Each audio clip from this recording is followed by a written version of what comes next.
Welcome back. I hope you're all well. So for a lot of you, this video might be very strange, a lot different from my usual content. However, some of you might be familiar with this because I've done a video like this about a year ago and a lot of people really loved it. So I wanted to do a follow-up video on that.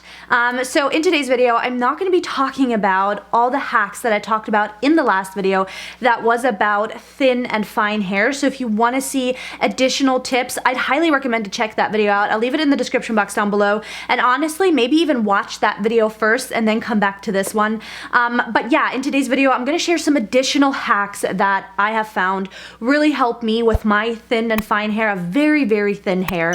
And you might not see that right now, but we'll get to that in the video. But yeah, very thin and fine hair. My mother has very thin and fine hair, even worse than me. And so I've just dealt with this all my life and I've kind of learned different things. And within the last year, I've learned some more things that I wanted to share with you guys. And hopefully they can help some of you because I know how horrible it can be to have really thin and fine hair. A lot of the times it really messes with your confidence and stuff like that. So yeah, hopefully I can help some of you out. I will leave everything, if I'm talking about products, linked in the description box down below as well, so make sure to check that out. And I'm gonna stop rambling, let's just go ahead and jump right into it. Okay, so starting off with the first tip, which is to not wash your hair a lot. Don't wash it every day, don't even wash it every other day. And I know this is gonna maybe sound gross or weird, but you really wanna wait like 6 days in between hair washes. And you probably are going to say right now, Angelique, my hair is so thin, it is so fine, when it gets greasy, and then it's game over. And that's how my hair was and still is a little bit.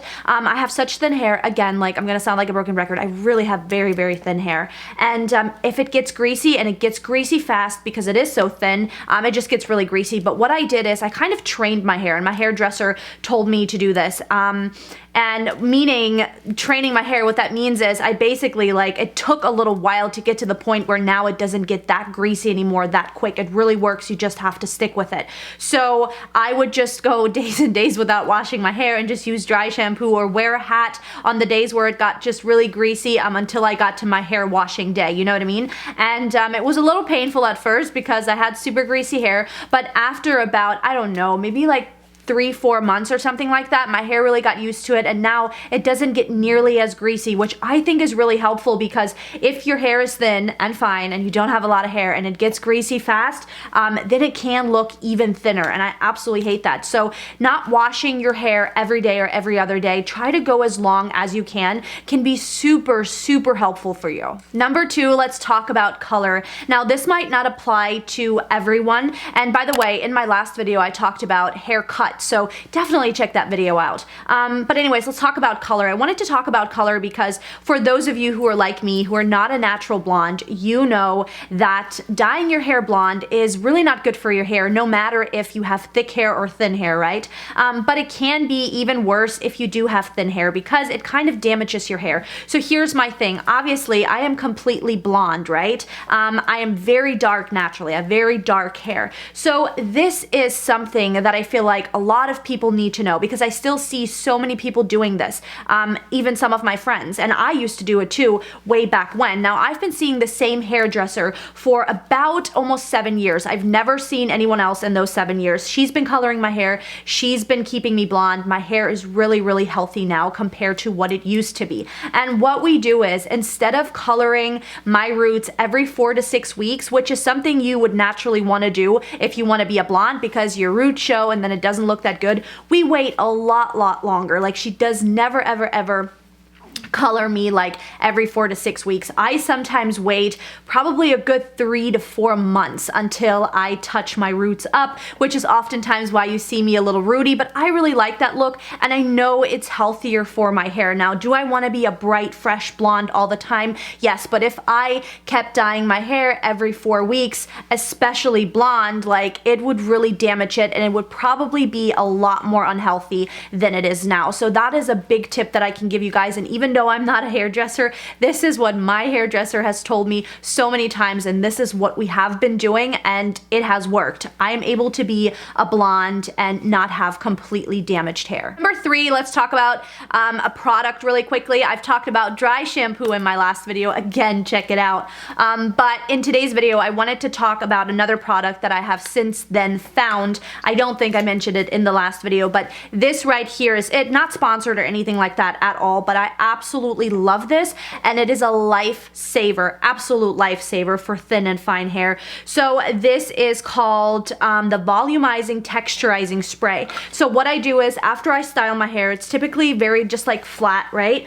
I spray it in a little bit of my roots, a little bit in the middle of my hair, and then I kind of scrunch it a little bit, and it really adds volume and texture to your hair. And I feel like it can be very hard to find a product that works on thin and fine hair. A lot of the products don't do what they're supposed to do, or they even weigh your hair down and make it even worse. This one really, really works. It really adds that texture, it really adds that volume, and it helps me so much with feeling more confident with my hair. I even spray it in my ponytail sometimes, so highly, highly recommend that product. Number 4, let's talk about hair extensions. I did not talk about that in my last video. Now, hair extensions are kind of like, some people love them, some people don't love them. I feel like I need hair extensions, which is why at the beginning of the video I said you might not be able to see right now that my hair isn't that thin, and that's because I have extensions in. But again, I feel like there is a fine line with extensions. You don't want to go with the wrong ones. Now, I have had my fair share of extensions. I've had tape-ins, I've had the ones that are individually like bonded in, I've had so many different extensions. Now, the ones that I have been putting in my hair for about the last 6 years are called Clicks hair extensions, and they're absolutely non-damaging to your hair. They're not that expensive either. They basically just are like your hair is pulled through these little clips and then they are closed, and that's it. And it's really, really helped my hair. Another great thing with these extensions is that obviously it adds a little bit of volume, it adds some length, but I don't have to dye my hair as often because I have these extensions in and they are already blonde, so that really helps as well. Another thing that I wanted to mention to you guys that I recently tried that I really do like is a halo piece. I was always very skeptical of those, and again, this isn't sponsored or anything like that. I'll leave some random ones linked down below, but halo pieces can really help, and I actually recommended that to my mom because her hair is just so thin, and I feel like that would really help her hair just to look a little thicker, and it would just give her more confidence. But a halo is really, really simple. You basically just part your hair, put the halo in, then put your hair over the top, and voila, you're good to go. Last, but certainly not least, let's talk about some more like products. I want to talk about like how important shampoo and just products in general that you put in your hair can be. So I like to look for things that don't have alcohol in it. So for example, when I blow dry my hair and stuff like that, I always use a heat protectant, but I really like this one. It helps to cut down your drying time, and it also has a heat protectant. But why I really like this is not only because it smells delicious, but it has no alcohol in it. And I feel like products that have alcohol in it, and unfortunately a lot of them do, are really, really bad on your hair and make them even more dry and brittle, and it doesn't work well for me anyways. And shampoo and conditioner, like the same thing.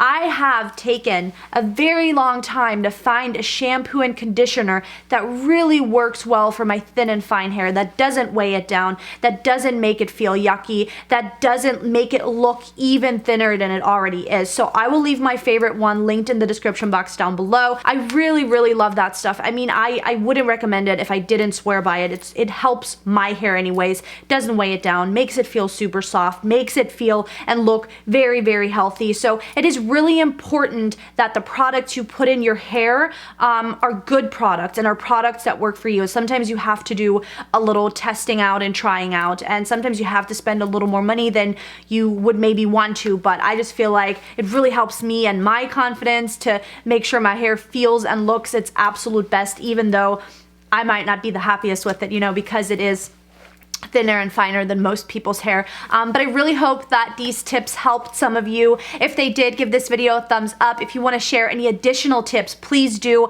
in the description box, in the comment section down below. I would love to hear what tips you guys have. And that's it for today's video.